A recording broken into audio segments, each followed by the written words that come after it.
Hello, this is your host, Todd Lewis. This is the second roundtable discussion. Tonight I have a special guest, Curt Doolittle. He runs the Propertarian Institute, is that correct? Yep. All right, so tonight's discussion is female suffrage. So to argue against female suffrage is sort of verboten right now. So maybe you could begin by laying out your concerns, considerations, and observations about it. Well, we all just, of course, I have a strategy. My strategy is to say things that are provocative in a provocative manner and to attack on the provocative side in order to draw attention. But the underlying argument I'm making is pretty sensible, really.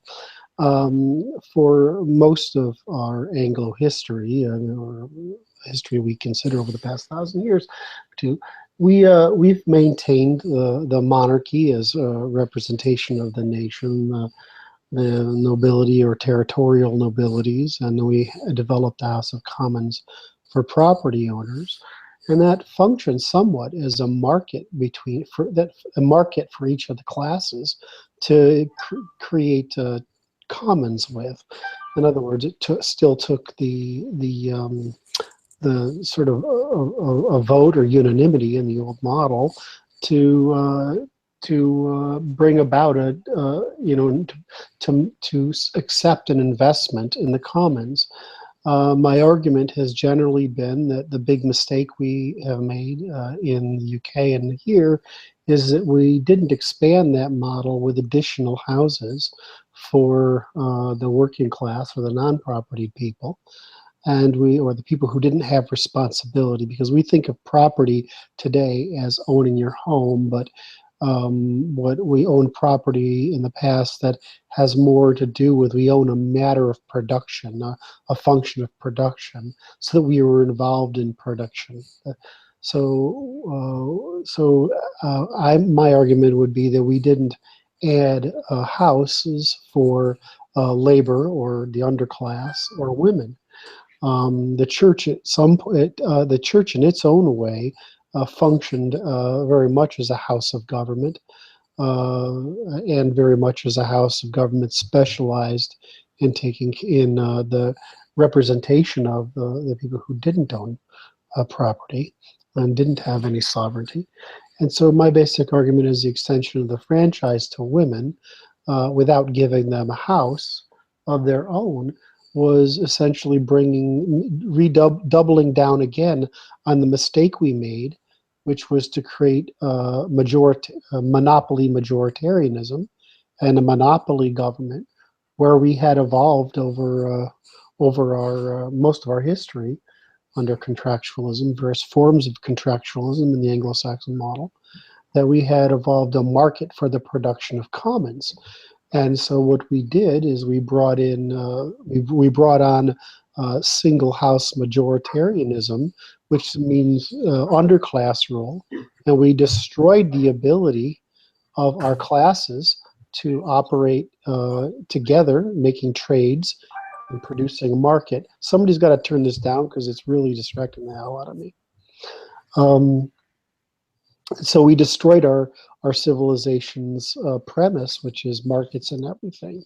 And had we not, in having done that, we've handed over civilization to them. Now, I say, well, since especially in the United States in particular, since the 1960s, prior to the 1960s, the Republican Party was the party of the Northeast, of the Puritans, and my ancestors, the people who advocated for women's rights.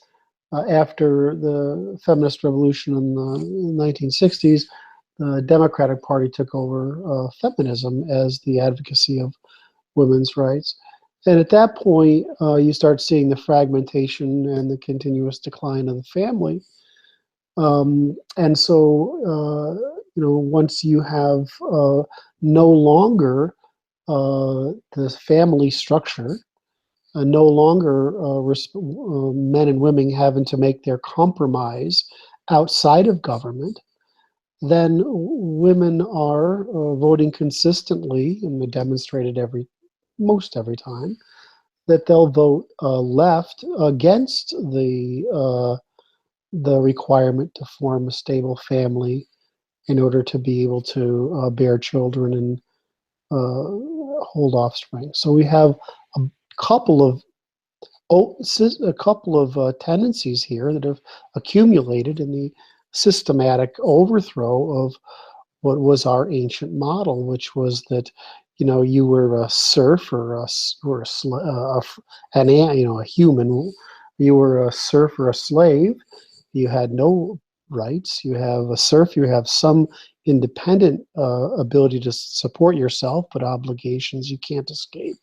Then you earned a freeman, which meant you could be responsible yourself and own property. And then you had various titles and things as you worked upwards, so that you could show you had active participation in the economy and more responsibility. So if you look at it, I'm responsible for my own income, my own upkeep. I'm responsible for the production of generations in a family. I'm responsible for production of goods that have to be brought to market. And I could be responsible for choosing what takes place in the commons. And if I was successful and enough to build a intergenerationally successful family that could manage at scale, I could move up into nobility in old territory. And so we had a really good system there of markets at every level of society. And we destroyed that by systematically not understanding what we were doing, using the majoritarianism to overthrow the monarchy and the nobility, and then taking this big nonsense lie about monopoly. In other words, instead of going from markets for the classes, making a monopoly, spreading that monopoly across more and more people, and then finally bringing women in, and women have a reproductive strategy that is the polar opposite of men, and they have systematically turned it against our traditional order. So where we've gone from a civilization of sovereignty and markets and everything to a civilization where we have majoritarian monopoly, and fundamentally women are the deciding votes in most elections now. So we're ruled by women. For clarification, is your point that suffrage was mishandled in its implementation, but there could be some theoretical good implementation, or the implementation itself inevitably produces these results? Of course, again, my job is to draw attention to things through antagonism. So, but my real argument is that it was implemented poorly, and mostly because just like the Anglo model, whether British or American, Canadian or Australian, our Enlightenment fallacy was the Protestant view of man. The French had the Rousseau's fallacy of man, of a virtuous man in nature. The Germans made up their Christian fiction through rationalism and Kant. The Jews reformed, the Ashkenazi reformed their language and put it out as a pseudoscience, which we call Marxism and cosmopolitan Marxism, Freudianism, Boasian anthropology, etc. And the Russians took a literary and fairly nihilistic approach. All of us were wrong in one way or the other, although Germans seem to be right about man. They picked a very strange way of talking about it. We are the people who are supposed to be the scientists, yet we have a utopian and fantastical concept of man, the Anglo world.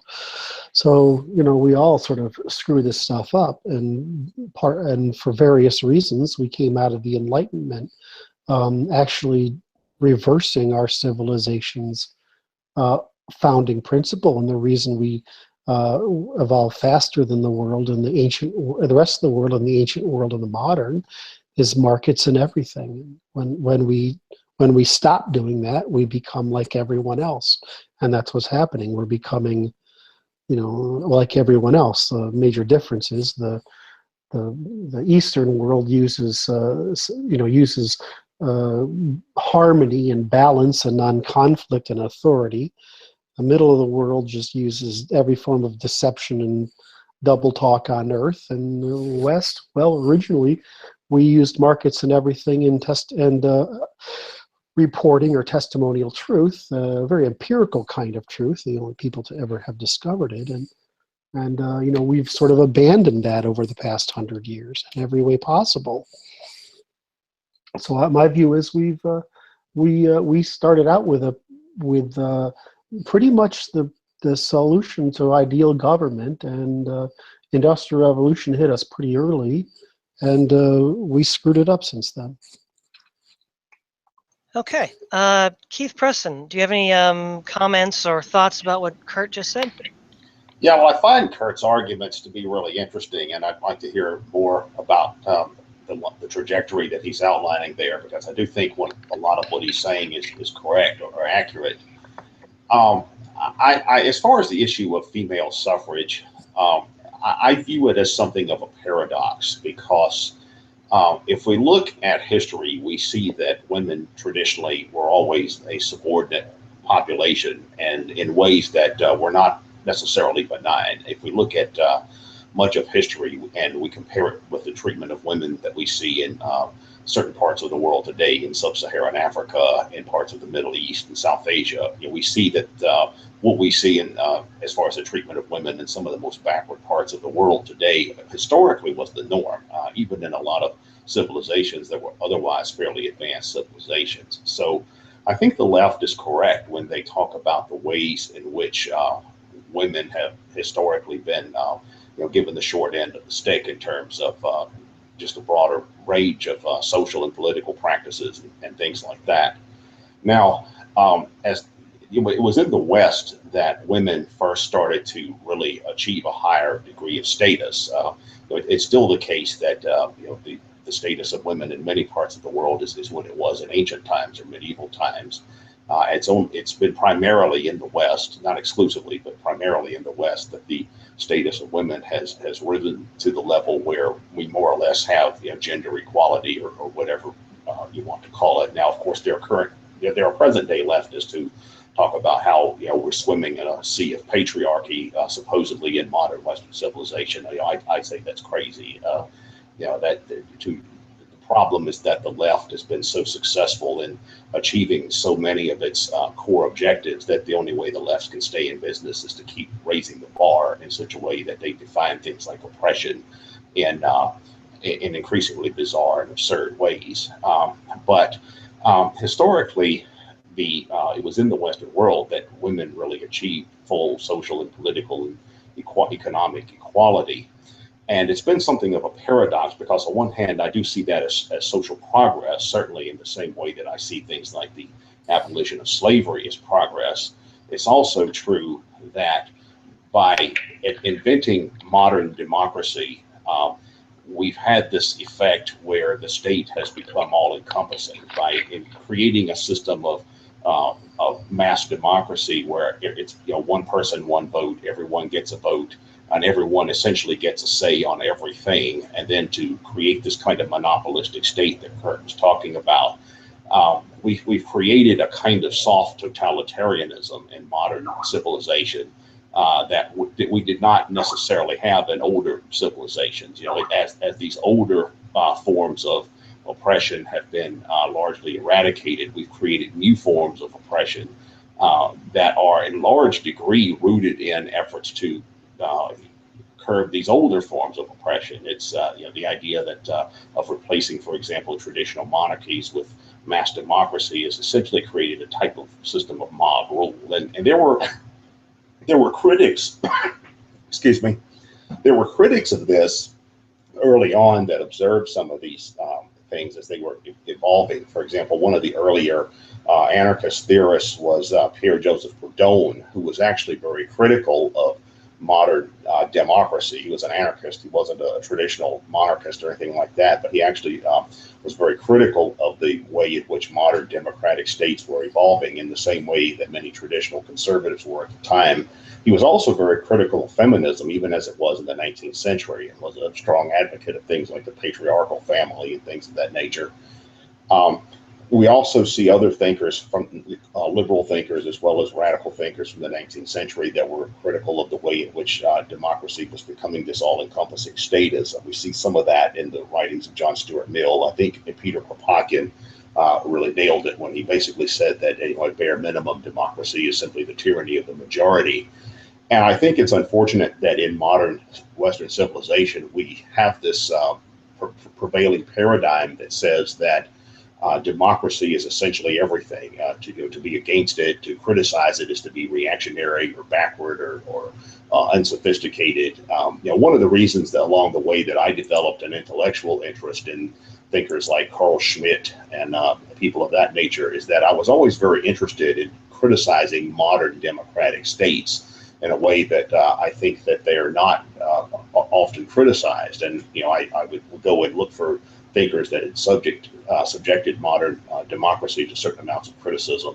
I was enthusiastic about Hans Hermann Hoppe, for example, when he published his work, Democracy, the God That Failed, and a lot of that kind of area of interest is what led me towards thinkers like Schmitt and others that had criticized modern democratic states and modernity in various ways. And I do think that this is something that we need to take a look at, the way that modern democracy has become an all-encompassing kind of soft totalitarianism. And what's interesting is that in Western society today, most forms of statecraft really do not hold much legitimacy. For example, I've made this point before, but if we went out on the street and talked to a random grouping of, say, 1,000 people or 10,000 people, we could probably find very few people who take seriously the idea of, say, a monarchy, a hereditary aristocracy, a theocracy, a military dictatorship, a fascist one-party state, a communist one-party state, a theocracy, whatever. It's really only democracy that's considered to be a legitimate form of statecraft. And democracy is what gives a state its legitimacy. And Carl Schmitt wrote about that. He said, well, what is the foundation for democracy in the first place? And the conclusion he came up with is, well, just popular consent, acclamation, whatever the people assent to is essentially the basis of legitimacy. But that can essentially be used to legitimize any kind of state, whether it has formal electoral processes or whether it's totalitarianism. So I would like to see this issue explored a little bit more. And as far as female suffrage, I do think that extending the franchise to more and more groups has had and not just women, but all classes and ethnic groups and all age groups and all of the ways in which the franchise has been expanded to the point where pretty much anybody that's an adult now has the right to vote unless they're a convicted felon, at least in the United States. I'm not sure how it is in every other country. Because of that, we do have a system where pretty much every issue is up for grabs every few years, just by anyone that bothers to show up to vote, and I do see that as problematic. Okay, Curt, is there anything you'd like to respond to Keith on, or do you agree with most of his points? Brought up a lot of good points. Had a couple of things I wanted to throw in there, if it's okay. One was agreeing on the criteria for voting. This is the basic argument has been, well, if you're in the working pool, then you should, and you're paying taxes, you should have a right to say what's done with those taxes. Well, I always say it's like well, if I buy a ticket to ride in the carnival, that I should have a responsibility for managing the carnival. I think that that's probably not really demonstrated. The question is whether you've demonstrated the ability not to just behave yourself well enough to earn access to a market. In other words, by not imposing costs upon others.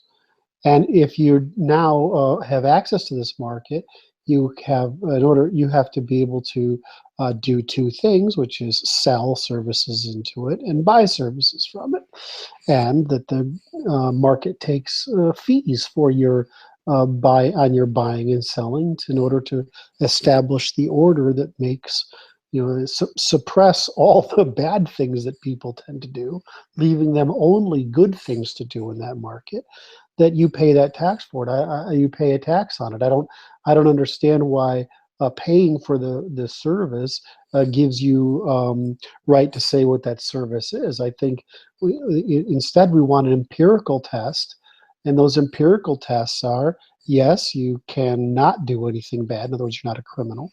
You can earn and pay taxes. Well, then you're able to support yourself. That's the second test. The third test is, can you contribute to the intergenerational reproduction? Can you manage the economy of a family?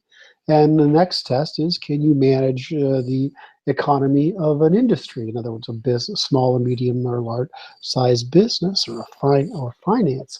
And I think that you need to empirically demonstrate that you're capable of making decisions about the commons before you should have any say about what commons are produced.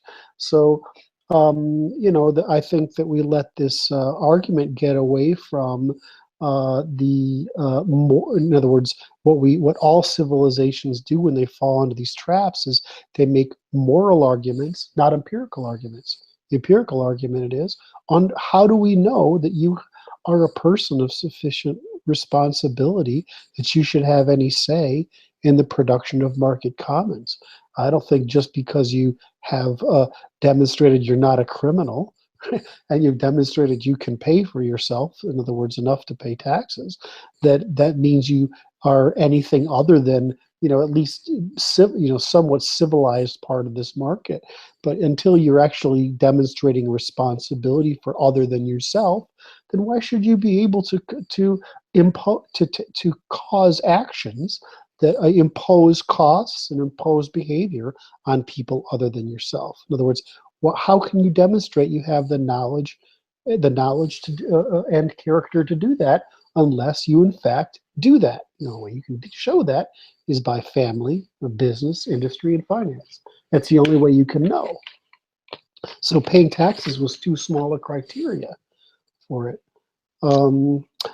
The next thing you brought up was, one of the things that democracy does is it eliminates the use of the market to trade. I bring that up. In other words, every time we use a majority rule, in other words, we remove the opportunity for people to actually conduct a trade, because most of what happens is you have the upper classes want behavior out of the lower classes in exchange for resources, which most of us would willingly pay.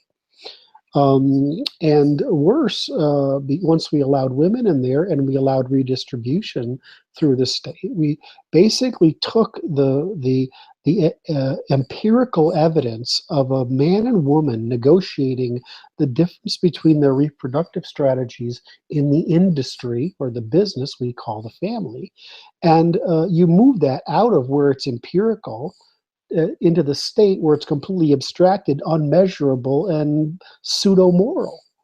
So I view democracy as anti-empirical as well. In other words, this is just a consistent thread of moving from our ancient tradition of which is very empirical and very required to have knowledge and demonstrate capacity, to this utopian nonsense that we came up with in order to justify our taking of the control of government from the nobility. Okay, Sean, do you have any comments, thoughts that you'd like to add to this? It's difficult to think of any grounds for an argument with either Curt or Keith. So I suppose I should begin by saying in what respects I'm not a feminist. I do not believe that men and women are absolutely equal in their capacities. I do not believe that boys and girls should be treated as completely interchangeable units of humanity. There are different moral expectations of each sex, and these should be respected. I do not believe in anti-discrimination laws. So that if a business does not wish to employ women or men, it should be at perfect liberty to do so. I do not believe in equal pay laws. If a business wants to pay different wage rates per hour, that should be that should be a matter of freedom of association. If there is a market basis for doing that, it will survive. If there isn't, it won't.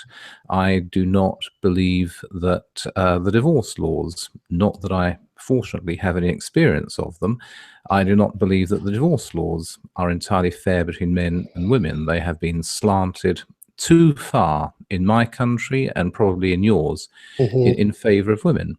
I do not like the idea of allowing women to serve in the armed forces. It's bad for all sorts of reasons.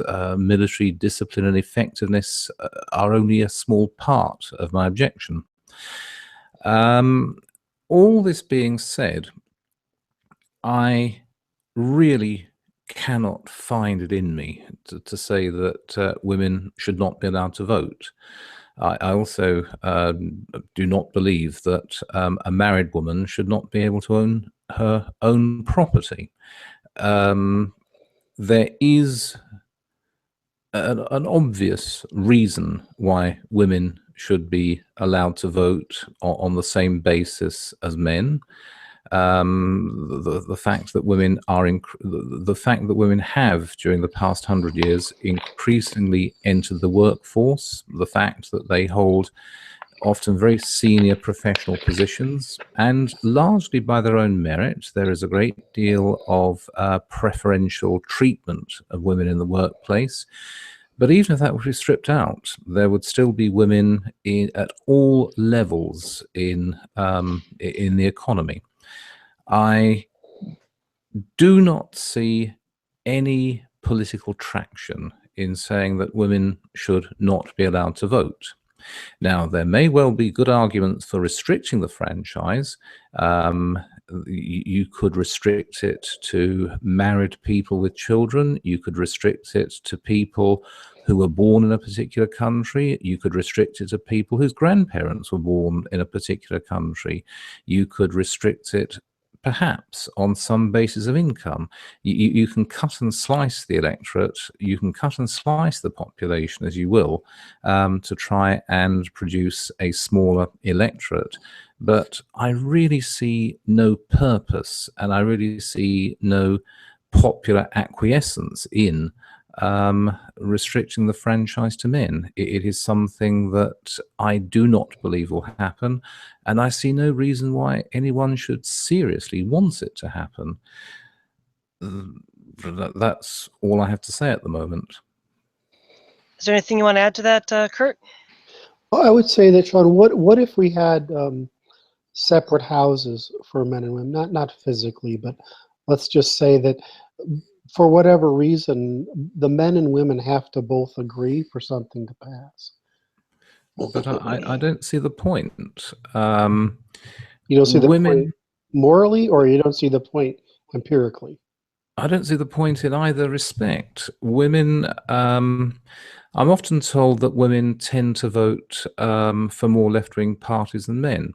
There may be some truth in that at the moment, but it was not always so. The enfranchisement of women after 1918 tended to give us conservative majority governments, and continues to do so into the 1980s. When men and women have such close identities of interest, and when they tend to vote for the same parties, I don't see any reason for dividing their representation.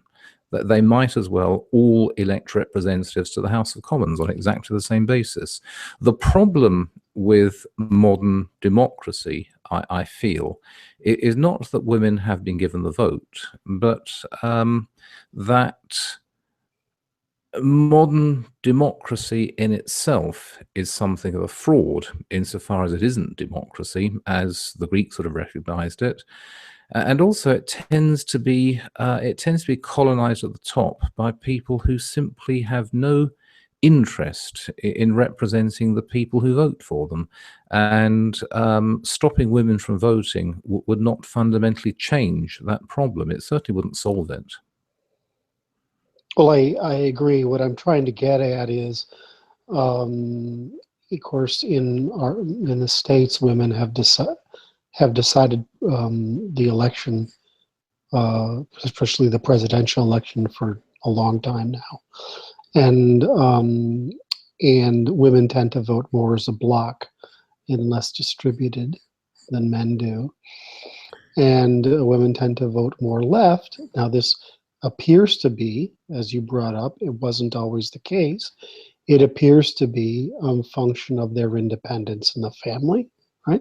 So my argument would be, I don't see any way of restoring the previous era's dependence on male worker and female homemaker. And so, let me put this. okay, Let let's me try put to. this to you, Kurt. Mhm. Let us suppose that women had not been allowed to vote in your presidential election last year. That might mean that Donald Trump would have won a bigger majority in whatever way your odd electoral system works. Okay, so Donald Trump gets a bigger majority. But whatever the size of Donald Trump's majority last November, I don't think that would have stopped him from selling out within a few weeks of becoming president. The problem with your country is not that women are allowed to vote, but that your politicians are lying scumbags. Well, I mean, the problem with a statement like that, again, we go back to democracy, is that that's what politicians do, right? Yes. Because the fundamental problem of aggregates is that you can't tell the truth, because first the population wouldn't understand it, and secondly, you wouldn't be elected over and over again, because you'd have Well, to continuously offend some minorities at all times. So yes, but Kurt, people speak in prevail. Go ahead. Donald Trump last year, I followed your election with more than usual interest. Donald Trump last year told things much closer to the truth than the average American politician does, and he got elected. The problem is not that he had to, well, the problem may be that he had to lie to get into office, but it's not the No, problem that you're describing. He lied his way into office, making a number of promises that appealed very much to the traditional population of America, both male and female. And as soon as he was in power, he began to break those promises. So can't I find someone on the left who did the same? I'm sure you Excuse me, can. I want to So I don't understand how. Well, first of all, we pick an outlier, right, in a time of terrible crisis. But statistically, we can just go back. I mean, Pew Research publishes all this information. In our country, women have made the vote go left. That's just what has Yeah. happened. And so In what sense, Kurt, did women make the vote go left? Can I say something real quick here? Yeah. There's two polls. There's two maps. You can look at a map of if only women voted in the 2016 election, and a map of if only men voted. If you look at the map of if only women voted, Hillary would have won by a landslide of 418 electoral points. Correct. If you look at the map of if only men voted, Trump would have won by 350 electoral points, which is not that much different than what he actually won by. But the key thing here is if only women voted, they would have been a landslide for Hillary of a kind unseen in any U.S. election. Yes, but if let us suppose that the law had been suddenly changed last year and nothing else had changed, and Donald Trump had been elected by the votes of men only, his election would have been even less legitimate than many people now say it was. There you But go I with come back to another the moral fundamental statement. point. I'm not trying to make a moral. I mean, this is moral legitimacy. Is the question is what can actually change state? I don't care about what sounds right or not. What does the evidence say? Well, moral The evidence legitimacy is he's is very president. important. The evidence is he's president, right? He Yes. is, right? The evidence is women will have consistently voted to elect the Democratic Party, and without them, that wouldn't. Matter of fact, I don't think until back to FDR we'd have a Democratic president. I'm pretty sure that's true. We wouldn't have a Democratic president if all the way back to FDR.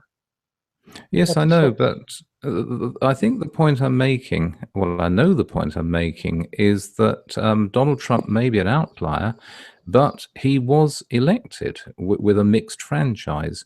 And the problem is not how women only might have voted, but the fact that Donald Trump, having secured the vote, is now breaking the promises that he made in order to get those votes. And this is something that you see in most Western countries. correct. Politicians will often make a populist appeal. I will do something about whatever. And they get the votes in, and Do you think then that they would? break their promises. Yeah. Okay. I want to maybe interject on the suffrage issue. A couple of points that Curt and Keith made in the beginning, which I think is very illustrative, is that the rise of the total state has been, if you were to have a graph and you had two lines of the progressive enfranchisement of women, you would also see a similar correlative line with the growth of the state. And one of the arguments that Aristotle made, and I think it's a very good one, is in Book 5, Chapter 11 of the Politics. He argues that tyrannies, of which the worst kinds are in democracies, gain power by giving power to women so that they can rat out on their husbands. And this takes advantage of basic human compassion. A man who loves a woman isn't going to physically assault her, especially if she's the bearer of his children. And if the tyrant can then empower women to rat out on their menfolk, then they have less to fear, right? Women and slaves slaves can lead rebellions, but women don't lead military rebellions against the government. Free men do. I mean, that's how the Tarquin were overthrown in Rome.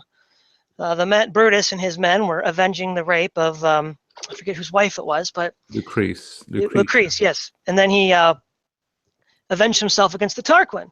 And so this is an age-old tactic that we see used over and over and over again. Progressive enfranchisement of women, to whatever degree was the case. I think the example that Aristotle was speaking of was one of the Syracusan tyrants who had an army of female spies as informers and reporters to essentially cuckold the menfolk of his kingdom in order to keep them in subjection. Another point here is that Robert Louis Dabney, the great prophet of the American South, in his anti-biblical theory of rights, defines Jacobinism as a few interesting points here. Point 2, no adult person can justly be debarred from any privilege to any other person in the order or society except for a conviction of crime. And point 4, of course, every adult is equally entitled to the franchise of voting and being voted for, and all restrictions here except for the conviction of crime are natural and just. And then 5, equal rights and suffrage ought to be conceded to a woman in every respect as to men. Now, the problem with then he in his also essay on conservatism, he argues that, at least in the United States context, conservatism is the shadow of the Jacobins, of the left. And once you accept the principles of Jacobinism, you have absolutely no criteria by which to deny extending suffrage to animals and to children. We see this now with the animal rights movement. They've taken exactly the same arguments that have been made to enfranchise women, and they're now using them to enfranchise animals. And at some point, they might even do it with younger children. In fact, children, they are doing it with children. Not babes, but, maybe between the ages of 10 and even younger and 15. And what happens is that people want to draw a line and say this far and no further. And I think most of us would balk at animal rights and children getting the franchise. But the fact is there's no basis on which to say no ideologically consistently once one's already swallowed the Jacobin pill. Well, no, I think there is a very good line to draw, but I won't bother with that. What I will say is that the Jacobin Revolution in France was made by men. Women did not have the vote. The only public role that women seemed to have in that revolution was doing a bit of knitting. The Bolshevik Revolution in Russia was led by men, and you can say many things about Lenin, Trotsky, Zinoviev, Stalin and co, but they were not girly men. And in the most total states of the 20th century, in Soviet Russia, for example, there tended to be a rather traditional division of functions between men and women. It is hard to say that Soviet Russia was a utopia of female equality. I come back to it. We face a number of fundamental problems in our various countries, and I do not see that any of those problems would be solved by taking the vote away from women. Okay, I wouldn't disagree. I don't know how to say that. I don't see that evidence anywhere. If you look at solving the problem of the corruption in government, yes. If you say that, look at the problem that's facing Western civilization as a whole, that doesn't hold water. It doesn't hold up to anything I've seen. I mean, I don't know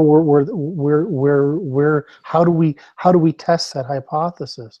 And if I go out and you look at all the surveys and all the voting records, doesn't hold up, Sean. I mean, I don't know where that's coming from. The basic way that you can judge the rates of voting are the structure of the family. And so the question is that you guys brought up history, and I know Sean and I are quite versed in history, but I'll go off and say that, well, you bring up history, we have to do a full accounting if we're going to make a historical analogy between the past and the present. And the full accounting is that, you know, by the time we get to the 1970s, the men and women are now getting married on friendship, not on economic necessity or survival, the division of labor, not on the intergenerational ability to have children and offspring, but simply getting married out of friendship and mutual share entertainment buddies. And so these have become very fragile marriages, very temporal, and we see, and this is what I see in the data, is women and men splitting, continuing the past split. So if you were to say, well, go back in history and make comparisons, I'm saying, well, I mean, I have to look at all the incentives that produce the voting results, and all the incentives that produce what people wrote about in history. And you just look at where we are today, and we have a very profound change going on. And my view is that we can either say we're going to somehow rewind the clock and restore women to the home. I don't think that's going to happen. I don't think we can we have anybody that's going to advocate that. We can say, well, how do we solve the problem of the increasing disparity between the gender votes, gender, class, and race votes? And so how do we solve that whole problem? I want Was to this directed towards me or to Sean? I'm sorry. Well, it's in general. This question is, I want to talk, is that what are we actually talking about? What you put to me was originally, well, make a case for and against, or a case against the enfranchisement of women. And I said, well, I don't actually make a case against that. I make a case against the fact that we have structured a government under a mythos of the commonality of interest that no longer exists. And Sean's coming back and says, well, yes, but you know, it's not only that, it's democracy. And I'm like, well, I mean, that's really great, but you have to have decidability in the production of commons somehow. So we're going to go, how are we going to decide otherwise? You know, and that's what I'm asking. That's the question along the axis I'm asking. I'm not just going back and making a correlative argument that says, oh, well, it sort of worked there and it'll work again in the future. I'm trying to make a causal argument, which says that these are the causes that produce the incentives that produce these conditions that have produced the continuing destruction of our central institutions. And if that's not the case, then let's talk about, if that's the case, then tell me I'm either wrong or tell me what we should be talking about instead, because I'm actually not sure what the point is then. Okay, well, I guess I will say that you had said you use hyperbolic language to make a point, and I think maybe I wasn't sensitive enough to the fact when you made a certain claim. So I'm that's making maybe part of I'm that's. making a purely empirical claim, purely scientific Yeah. claim. No, yeah. I'm not talking That about as tonight, but I mean as like the that. incentive has changed, Sure. the incentives have separated. In other words, our incentives continue to diverge. And so we're seeing this, and people vote by incentives. They have to. They vote by moral intuition, because we have to vote for either candidates or parties, which force us to vote for aggregates or questions of interest, momentum plays. If we could have voted for particular issues, then we'd possibly have a different result, but we can't. So whether we talk about I came on and said, well, of course, I don't really mean women shouldn't have gotten the vote. I said we should have handled this problem of the assumption of commonality of interest and the assumption of commonality of merit. We should have handled it some way, and I think that's actually the question to have. Because if we don't have some sort of market for the production of commons, whether it be representatives or direct voting of democracy or somehow, then we've gone back to say, well, so we have to hand someone discretion. And then now we have the problem of incentives again. And people don't seem to have very good ability to practice discretion in the production of commons, free of corruption anyway. Sure. Keith, did you have anything you want to add to this? Yeah, a few points. As I see it, there's a fundamental trade-off that needs to be made when we discuss this whole concept of a democracy and who gets the right to vote and things like that. The reason that democracy was introduced, and the reason that more and more people eventually over time received the franchise, was ostensibly for the purpose of placing limitations on the power of the elite. The idea was, well, you extend the franchise to everyone, to all adults or whatever, and that places limitations on the power of an exploited elites to abuse the people at large. That's the theory behind democracy. Now, I think one of the problems with it is the one that was identified by George Bernard Shaw. George Bernard Shaw said that the problem with democracy is that it replaces the rule of the corrupt few with the rule of the incompetent many.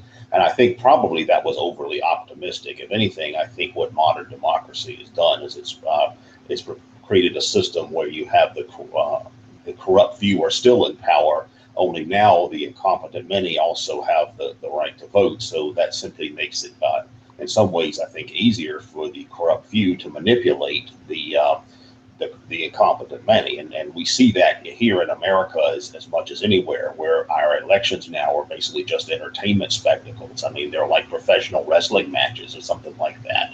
This last election last year was comparable to the World Wrestling Entertainment or something of that nature. And so that's a real issue, this whole concept of, well, how are we actually going to have some system of social organization that actually produces quality results, whatever it's going to be. Another issue, I think, with mass democracy, and in particular female enfranchisement, is the one that ironically was identified by Emma Goldman, the anarchist feminist from the early 19th century, from the early 20th century, who back during the time when the suffragettes were starting to become influential and it was clear women's suffrage was going to be enacted, Emma Goldman raised this issue of, what about the impact that maternal instincts would have on statecraft? She basically opposed female suffrage, or at least was very skeptical of it, on the grounds that because women have the maternal instinct that they're likely to want to use the power of government to try to correct all sorts of problems with the state, and that, with society at large, rather, and that in turn is going to have the effect of expanding the state into in ever more intrusive ways, and we've seen that over and over again in the 20th century. I've noticed, for example, we're talking about talking about voting patterns, as far as males and females. I think it's true, at least in the United States, that women consistently vote with the left, and they often do so for reasons that involve the specific purpose of expanding state power in various ways. Like, for example, women tend to be more as supportive of gun control than men are. Women tend to be more in favor of expanding the welfare state. I remember in college having conversations with feminist professors who were very state-centric in their political outlook. Basically, they would tell me, well, women are dependent on the state for jobs, public sector jobs, and social support systems and things like that, outside of these more traditional institutions like family and all of that, like Curt was talking about earlier. And in fact, I think this is, one of the principal flaws in the left generally, in that the left is consistently about trying to expand state power in the name of curbing this or that social injustice, or this or that inequity that happened in history, or something of that nature. And I think that the end result of that is that we get what we're getting now, and that's this all-encompassing state that views no aspect of life to be unsuitable for regulation, and often uses the pretense of equality and social justice and things like that as a means of regulating social life. I think this is really a part of the legacy of the whole concept of mass democracy. This idea that we are the state. The people are the state. So whatever the state does is really just reflects the will of the people. So therefore, the state should have unlimited power in the name of essentially carrying out what the people ostensibly want, which is social justice or equality, or for example, in our own domestic politics in the United States, the entire range of traditional outgroups tend to vote with the left, and the reason for that is because one of the reasons is because they are essentially appealing to the state for protection against the traditional majority, against the cultural majority, or the ethnic majority, or the religious majority, whatever. And not only does that have the effect of expanding the state, but it also has this effect of fragmenting society in the way that we see now. When Curt, for example, was talking earlier about in some of these older models, it was based on politics was based on a trade-off, essentially, or market exchange between social groups, between social classes, or occupations, or other kinds of interests. But what we see now is society fragmenting into different blocks, different voting blocks, and politics is essentially a type of spoiled system. We see this, for example, in the U.S. Congress. We see now when the U.S. Congress takes a vote on just about any issue, it doesn't matter what it is, they vote almost exclusively along party lines, and you'll have a few people on the fringes that cross party lines each time. But for the most part, it doesn't even matter what the issue is, they vote along party lines. And essentially, we're developing a kind of democracy where it would be like the kind of democracy you have somewhere like Iraq, where if you take the vote in Iraq, Sunni vote for Sunni, Shia vote for Shia, and it's all pretty much predetermined even before you take the vote. And I don't really see how a liberal society or a classically liberal society or libertarian society of any kind can really function very well if everything is just a spoiled system that's up for grabs every election based on raw majoritarian voting blocks. Agreed. Maybe to ask Curt's question again to anybody who wants to answer it, given the dislocation that has happened, in his view, due to the mismanagement of the extension of the franchise, what steps are practicable? That Keith and Sean, do you think, what would be the practical steps one would take to address these problems? The practical steps are being taken at the moment. There is a radical change pardon me, there is a radical change of opinion in America, in England, possibly in France, and in other Western countries, which is taking us in a non-leftist direction. This is not something that you can expect to see happen overnight, though I come back to the fact that Donald Trump was elected president. We should foster this change of opinion. Getting bogged down in arguments over whether women should have the vote is what it is, as I said, a bogging down. It is a diversion. It is a side issue.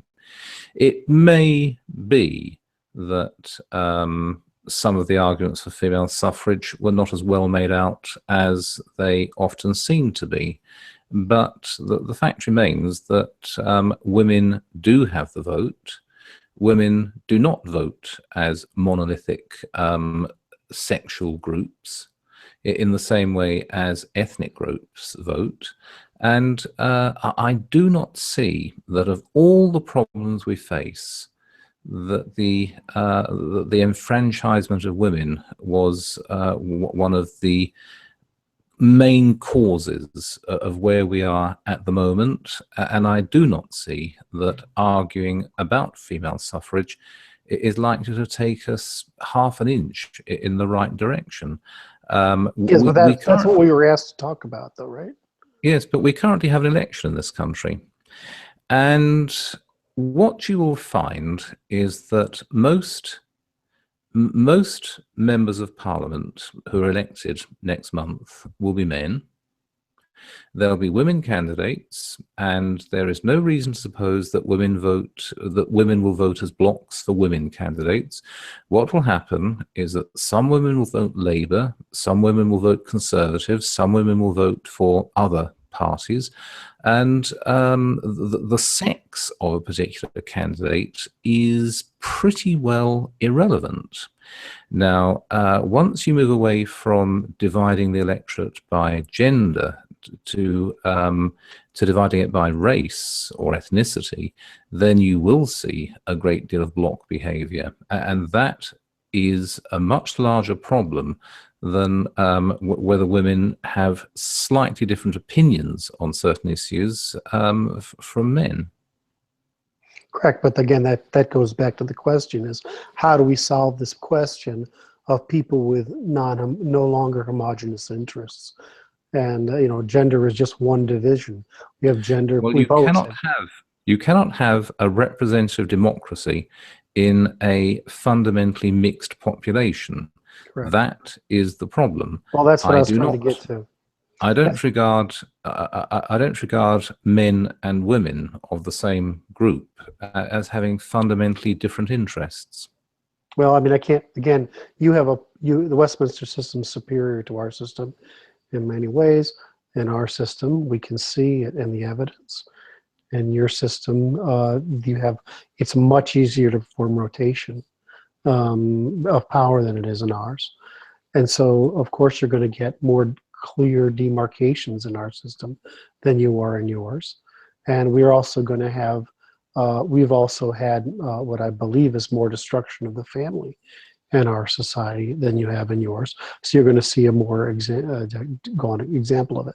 Again, I didn't talk about this as removing it. This is the question proposed that we should talk about, and I'm doing my job of addressing the question. Of course. But my question, my answer is that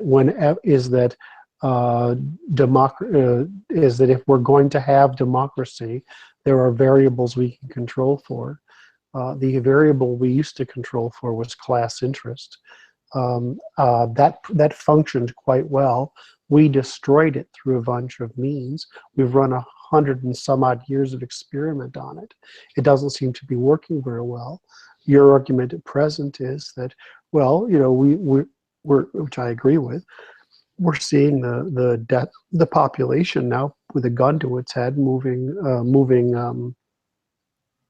away from its post-war trajectory, And I think that's true.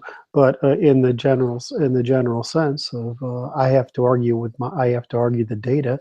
My belief is that if you look at the heterogeneous polity with the continued heterogeneity of people in it, cultures in it, the heterogeneity of races in it, excuse me, tribes, whatever you want to call them, and the continuing fragmentation of the family, we're going to continue to see the single and women with one child vote one way, and married women vote another way, and that we're going to, in this class interest, is whether that's going to exist today or change tomorrow. There's no evidence to see it's going to change. So my point is that we originally had a method of solving this. Maybe there's another way of solving it, but my view would be that if you can have the party system, perhaps that solved it. But the way we have it set up today, at least in my country, is not going to be effective. It forces us to basically lie in public in propaganda. It forces us to continue all these battles in the public in order to coerce the people that are undecided and uninformed in the middle, rather than use the market for commons, we call the government, as a means of honestly conducting useful, beneficial exchanges between each other. And for me, one of my goals is to eliminate the fact that almost everything that's said in public is false. It can be false in the sense that it's pseudoscientific, pseudo-rational, whatever. But these things are just false, and a lot of them violate reciprocity. So, in my view, is we have to change this institution and return it to a market. We're almost out of time. Is there anything that either three of you would like to end on before we wrap this up? If you'll allow me to repeat myself, I will say that in his election campaign last year, Donald Trump spoke a great deal of truth, unconstrained by the norms of political debate. He said all of those things. He said some of them rather well, and he got elected. The problem that you face in America, and because unfortunately America is the overlord of the rest of humanity, is not that Donald Trump was prevented from saying those things last year, but that for whatever reason he is not carrying out the promises that got him elected. And that has nothing to do with constraints on political debate. It certainly has nothing to do with whether women have the vote or not. I don't know what that.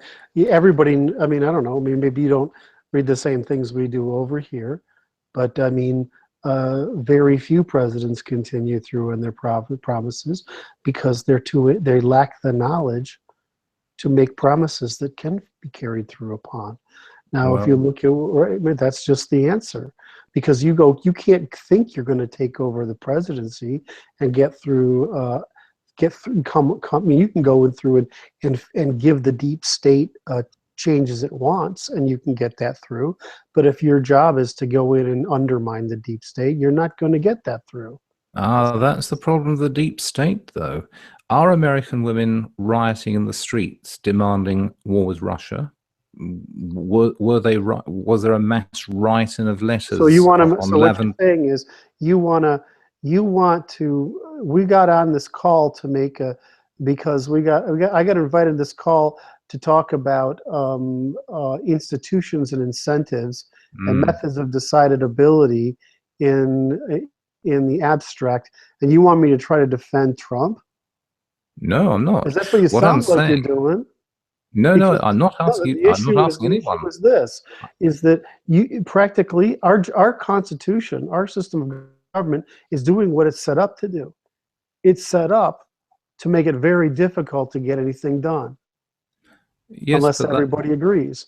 And right now, it's almost impossible for this guy to get anything done. Let's say it was almost impossible for the last guy to get anything done. Yes, but how are women to blame for that? We didn't that how. So you're saying that the condition we are in today has nothing to do with 100 years of leftward voting?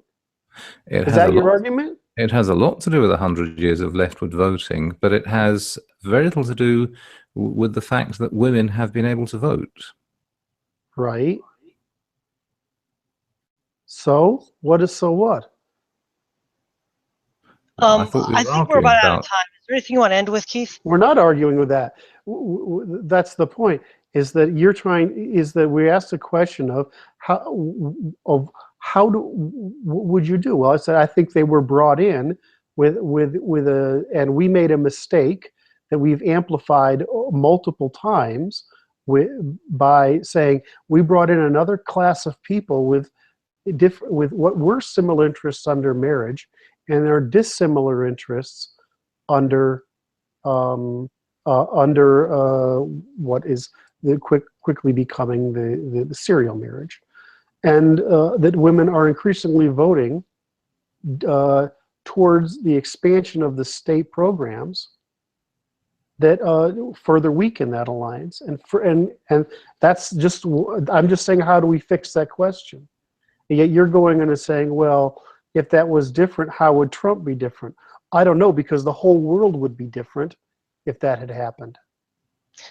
Yeah, Keith, we'll end with you. You wanted to end with something? Yes.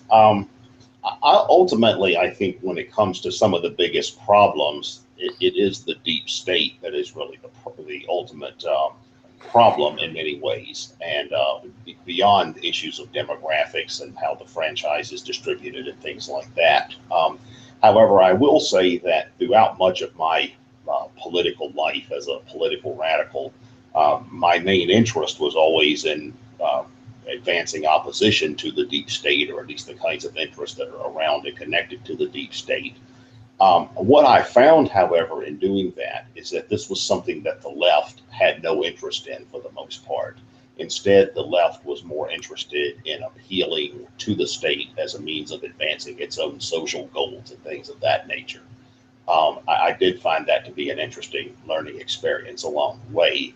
I tend to agree with Sean in the sense that the idea of rolling back the franchise, the idea of saying, well, okay, we're going to start restricting the franchise more.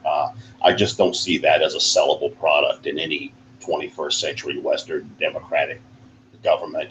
I think something that might be more sellable in the long run would be fragmentation, at least in the United States. I see perhaps something along the way of the United States simply fragmenting into smaller political units where groups that are simply incompatible with each other can govern themselves and their own communities and territories in the way that they want. In fact, I think that the kind of traditional Western system that Curt is talking about evolved in part because of that, because the Holy Roman Empire was a collection of hundreds of principalities, and the ancient Greek cities really had no central government. They were just 1,100 city-states. And I think the whole Western model of governance is largely derivative of this, as opposed to, say, the kinds of systems you see in Asia or the ancient Near East and things like that. Correct.